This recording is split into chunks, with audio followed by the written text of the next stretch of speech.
All right, guys, you're back. Mark, TCG and Whiskey here. Just want to talk a little today, do a little ranting about PWCC shill bidding.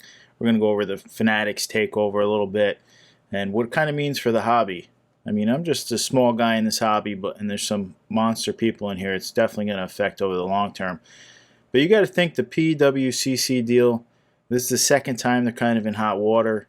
The FBI has been investigating them for cutting cards to get perfect grades, slight trims, get away any edges and everything like that. They're still under investigation as far as I know. But PWCC pulled down something like 70,000 listings. They were doing nearly $250 million on eBay, which is just staggering numbers. I know they were paying a much reduced rate. To shill bid seems kind of it seems stupid, but at the same time, to pay the 1% if they got caught, their guy had to buy it, wasn't a big deal. Now, eBay, on the other hand, I hate to say it, but they almost like could have turned their head on this and they didn't, which shows a power move. Because who does that really hurt? The consumer. It doesn't hurt eBay. It doesn't hurt PWCC. It only hurts the consumer, so they really stood up for their buyers in this situation. Because, I mean, if you bid a certain price and you get outbid, that doesn't mean you have to bid more. It's just if you wanted it that bad, you would bid more. But how does this really affect our hobby? Well, I think PWCC is building their own auction site.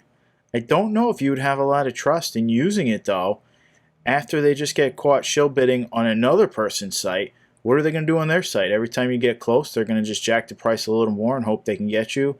Or if you put in a certain price, they're automatically going to hit the max on that. Obviously, if they're willing to cheat on another site, why wouldn't they cheat on their own site? And if they're under investigation by the FBI already, why wouldn't they cheat? Why wouldn't they try all these little shortcuts and maneuvers and everything on their own site? I think it really hurts them in the long run. I think, and honestly, that does very little for the hobby. In my opinion, I think PWCC off eBay, yeah, it was a big name. They were recognizable, but people are still buying and selling on eBay. Another big name's just going to come on, do a similar thing, and take that spot. I think that's virtually insignificant to the hobby. Honestly, I don't think it's going to affect many people unless you are a big seller on PWCC. And obviously the people who work at PWCC. But all the small guys, medium-sized guys and everything, I don't think it really affects them at all in the hobby. Now, I didn't want to spend too much time. Everybody's already talked about that and everything. But let's just talk about what's also going on with the Fanatics deal. They're getting the MLB.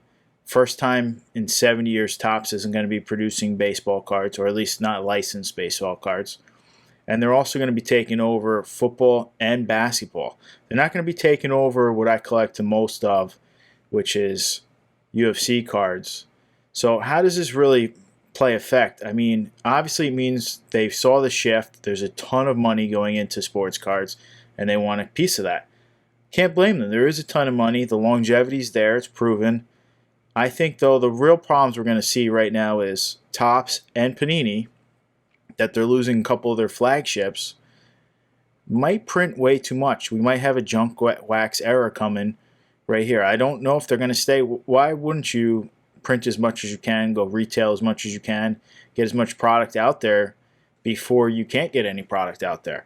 So I think you're going to have to be very careful with what you buy and select rookies and everything like that, because it just makes sense for them to print as much as they can to get as much money as they can for wherever they're going to tilt and pivot and go next. I mean, so both of them can obviously print soccer. There's no license for Fanatics yet in soccer.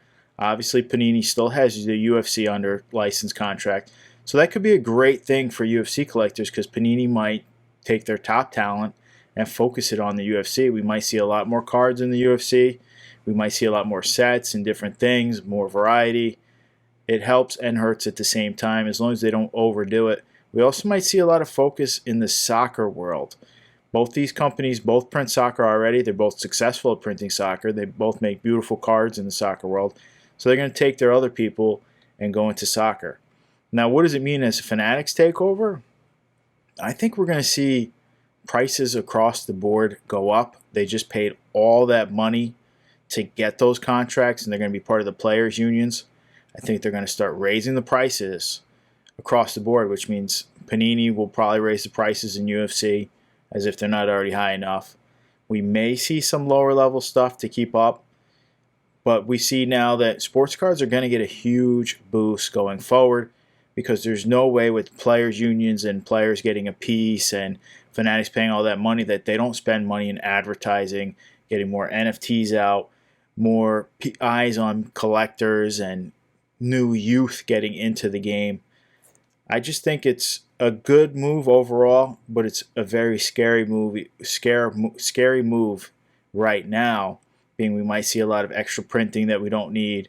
We also might see prices go up, but I think it's a bullish trend in the long run. So I think the Fanatics deal is a good deal and a bad deal all at the same time. I'm sad to see Topps out of baseball. I think they'll be okay, though. I think they'll be able to pivot into soccer, like I said, and they already have some other stuff. We'll see how it goes from there, but that's just my opinion. I wanted to get that out there because I'm already a little late to the game on it. But if you are a collector right now, sealed product, sealed wax in these very niche areas could potentially boom, because we're going to see super overprinting, I believe, in it for the next couple of years. And I think, like I said, I think Panini's going to really focus in on UFC and soccer. So it might be a big plus to us. It might be too many sets, I don't know. But I believe it's a strong move. I'd be careful right now, but I feel sealed product is going to age very well right now. All right, guys, that's it for today. I just wanted to get some updates out. And once again, enjoy your week. Just stay focused, stay the course, and I'll see you guys soon.